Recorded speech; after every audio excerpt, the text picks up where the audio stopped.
ओम सर्वमंगल मांगल्ये शिवे सर्वार्थ साधिके शरण्ये त्र्यंबके गौरी नारायणी नमोस्तुते। प्रिय विद्यार्थियों, आज हम भाषा के बारे में पढ़ेंगे कि भाषा किसे कहते हैं, बोली और भाषा में क्या अंतर है और व्याकरण किसे कहते हैं।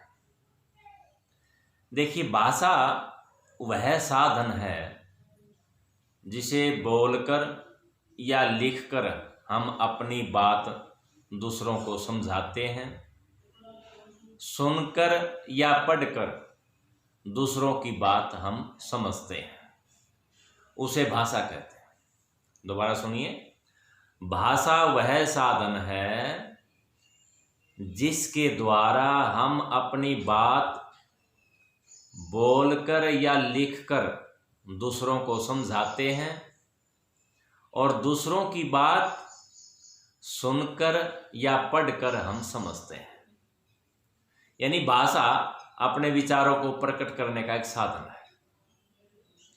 तो भाषा के दो रूप हमारे सामने आए हैं। कौन कौन से रूप हैं? एक तो मौखिक रूप है और एक लिखित रूप है।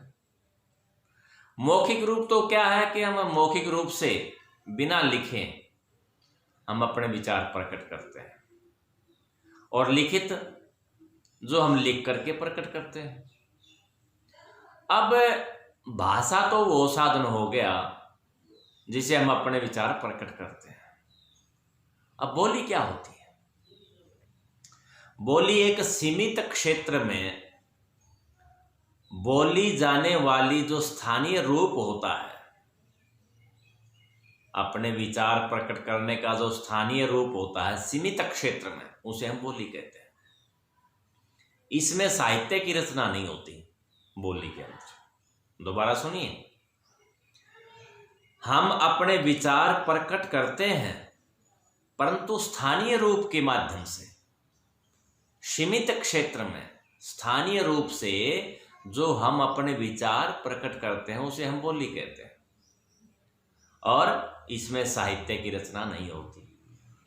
और भाषा का क्षेत्र सीमित नहीं होता, उसका विस्तृत क्षेत्र होता है और उसमें साहित्य की रचना होती है। और बोली का सीमित क्षेत्र होता है और इसमें साहित्य की रचना नहीं होती है। अब व्याकरण किसे कहते हैं? भाषा की जो नियमावली है उसे व्याकरण कहते हैं। भाषा के जो नियम जिसमें लिखे हुए हैं उसे व्याकरण कहते हैं। यानी व्याकरण वह साधन हो गया जिससे हम शुद्ध बोलना, शुद्ध लिखना सीखें, क्योंकि उसमें सारे नियम लिखे हुए हैं। किसी भी भाषा के एक व्याकरण में सारे नियम लिखे हुए होते हैं। तो भाषा, बोली और व्याकरण, ये तीन छोटी छोटी बातें आज मैंने आपको बतानी थी। तो सभी बच्चे इस वीडियो को 2 बार सुन करके और फिर व्याकरण का अध्ययन करें इसी चैप्टर का, फिर ये सारी बातें आपके स्पष्ट हो जाएंगी। अच्छा, एक लिपि होती है। लिपि किसे कहते हैं?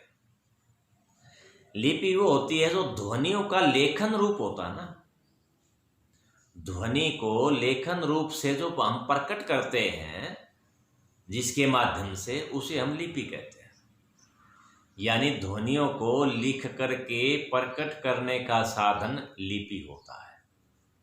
लिपि का मतलब लिखाई, लिखाई को लिपि कहते हैं। बस इतना याद कर लो आप। अब हिंदी और संस्कृत की लिपि का नाम है देवनागरी, क्योंकि देवनागरी में लिखते हैं हम। और अंग्रेजी भाषा की लिपि है रोमन, और पंजाबी भाषा की गुरमुखी, और उर्दू भाषा की फारसी लिपि है। तो अलग अलग भाषाओं की अलग अलग लिपियां होती हैं, ये ध्यान रखें।